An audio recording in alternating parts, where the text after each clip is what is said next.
श्री महावाराही अष्टोत्तर शतनामावली।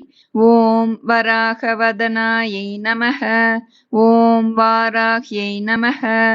ओं वररूपिण्यै नमः। ओं क्रोडाननायै नमः। ओं कोलमुख्यै नमः। ओं जगदम्बायै नमः। ओं तारुण्यै नमः। ओं विश्वेश्वर्यै नमः। ओं शङ्किन्यै नमः। ओं चक्रिण्यै नमः। ओं खड्गशूलगदाहस्तायै नमः। ओं मुसलधारिण्यै नमः। ओं हलसकादिसमायुक्तायै नमः। ओं भक्तानाम् अभयप्रदायै नमः। ओं इष्टार्थदायिन्यै नमः। ओं घोरायै नमः। ओं महाघोरायै नमः। ओं महामायायै नमः। ओं वार्ताळ्यै नमः। ओं जगदीश्वर्यै नमः। ओं अन्धे अन्धिन्यै नमः। ओं रुन्दे रुन्दिन्यै नमः। ओं जम्बे जम्बिन्यै नमः। ओं मोहे मोहिन्यै नमः। ओं स्तम्भे स्तम्भिन्यै नमः। ओं देवेश्यै नमः। ओं शत्रुनाशिन्यै नमः। ओं अष्टभुजायै नमः। ओं चतुर्हस्तायै नमः। ओं उन्मत्तभैरवाङ्कस्तायै नमः। ओं कपिललोचनायै नमः। ओं पञ्चम्यै नमः। ओं लोकेश्यै नमः। ओं नीलमणिप्रभायै नमः। ओं अञ्जनाद्रिप्रतीकाशायै नमः। ओं सिंहारूढायै नमः। ओं त्रिलोचनायै नमः। ओं श्यामलायै नमः। ओं परमायै नमः। ओं ईशान्यै नमः। ओं नीलायै नमः। ओं इन्दीवरसन्निभायै नमः। ओं गणस्तनसमोपेतायै नमः। ओं कपिलायै नमः। ओं कलात्मिकायै नमः। ओं अम्बिकायै नमः। ओं जगद्धारिण्यै नमः। ओं भक्तोपद्रवनाशिन्यै नमः। ओं सगुणायै नमः। ओं निष्कलायै नमः। ओं विद्यायै नमः। ओं नित्यायै नमः। ओं विश्ववशङ्कर्यै नमः। ओं महारूपायै नमः। ओं महेश्वर्यै नमः। ओं महेन्द्रितायै नमः। ओं विश्वव्यापिन्यै नमः। ओं देव्यै नमः। ओं पशूनाम् अभयङ्कर्यै नमः। ओं कालिकायै नमः। ओं भयदायै नमः। ओं बलिमांसमहाप्रियायै नमः। ओं जयभैरव्यै नमः। ओं कृष्णाङ्गायै नमः। ओं परमेश्वरवल्लभायै नमः। ओं सुधायै नमः। ओं स्तुत्यै नमः।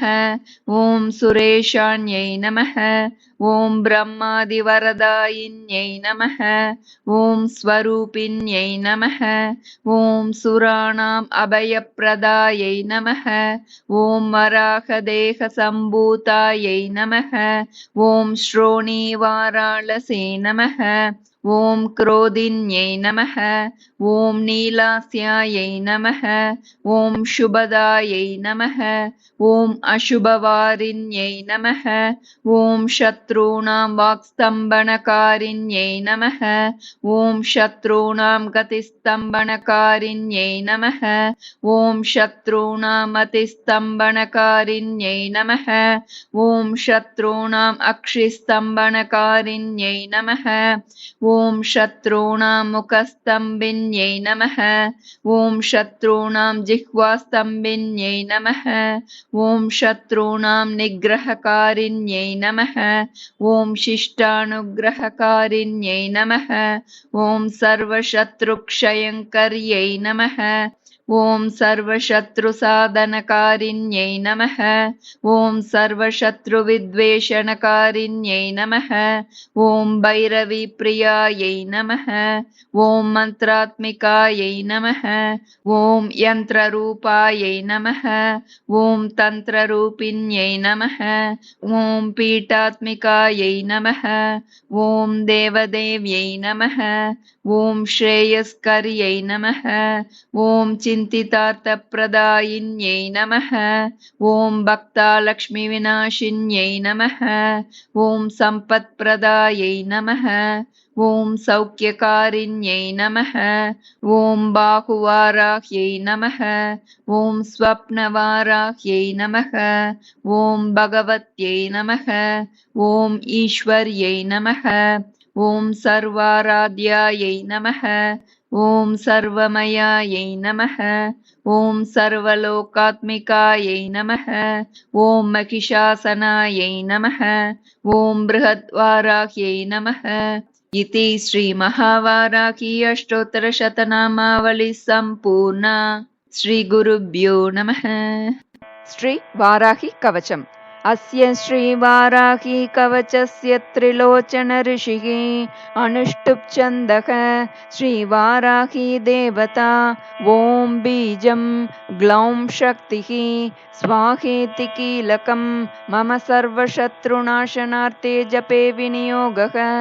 ध्यानम् ध्यात्वेन्द्रनीलवर्णाभां चन्द्रसूर्याग्निलोचनां विधिविष्णुहरेन्द्रादि मातृभैरवसेवितां ज्वलन्मणिगणप्रोक्त मकुटामाविलम्बिताम् अस्त्रशस्त्राणि सर्वाणि तत्तत्कार्योचितानि च एतैः समस्तैर्विविधं बिभ्रतीं मुसलं हलं पात्वाहिं स्राण्हि कवचं भुक्तिमुक्तिफलप्रदम् पठे त्रिसन्ध्यं रक्षार्थं घोरशत्रुनिवृत्तिदं वाताळी शिरः पातु घोराहीपालमुत्तमं नेत्रे वराहवदना पातु कर्णौ तथाञ्जनी घ्राणं मे रुन्दिनी पातु मुखं मे पातु जम्बिनी पातु मे मोहिनी जिह्वां स्तम्भिनी कण्ठमादरात्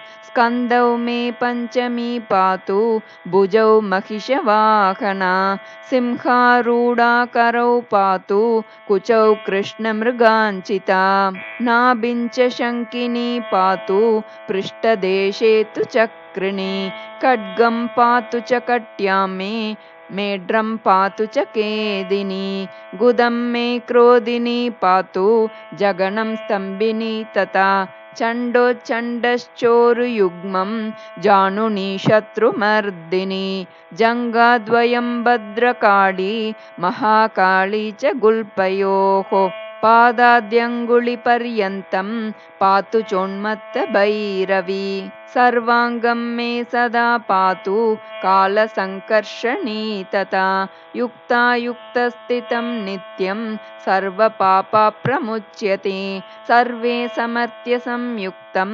भक्तरक्षणतत्परं समस्तदेवता सर्वं सव्यं विष्णोः पुरार्दने सर्वशत्रुविनाशाय शूलिना निर्मितं पुरा सर्वभक्तजनाश्रित्य सर्वविद्वेषसंहतिः वाराही कवचं नित्यं त्रिसन्ध्यं यः पठेन्नरः तथाविधं भूतगणा न स्पृशन्ति कदाचन आपदशत्रुचोरादि ग्रहदोषाश्च सम्भवाः माता पुत्रं यथा वत्सं धेनुः पक्ष्मेव लोचनं तथाङ्गमेव वाराही रक्षा रक्षार्ति सर्वदा। इति श्रीरुद्रयामलतन्त्रे श्रीवाराही कवचं सम्पूर्णम्। श्रीगुरुभ्यो नमः। श्रीगरुडकवचम्।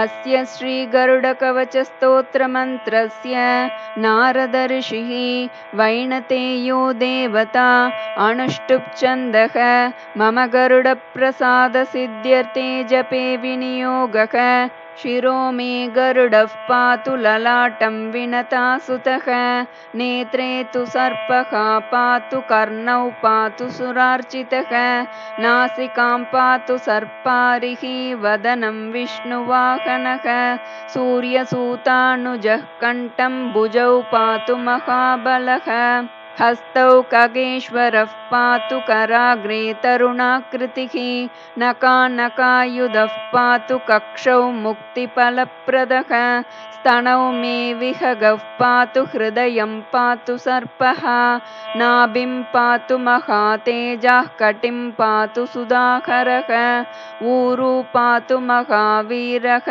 जानुनी चण्डविक्रमः जङ्गे दण्डायुधः पातु गुल्पौ विष्णुरथः सदा सुवर्णः पातु मे पादौ तार्क्ष्यः पादाङ्गुली तथा रोमकूपाणि मे वीरः त्वचं पातु भयापहः इत्येवं दिव्यकवचं पापघ्नं सर्वकामदं यः पठेत् प्रातरुत्थाय विषदोषं प्रणश्यति त्रिसन्ध्यं यः पठेन्नित्यं बन्धनात् मुच्यते नरः द्वादशाकं पठेद्यस्तु मुच्यते शत्रुबन्धनात् एकवारं पठेद्यस्तु मुच्यते सर्वकिल्बिषैः वज्रपञ्जरनामेदं कवचं बन्धमोचनम् इति श्रीनारदगरुडसंवादे श्रीगरुडकवचं सम्पूर्णं। श्रीगुरुभ्यो नमः। हरिः ओम्।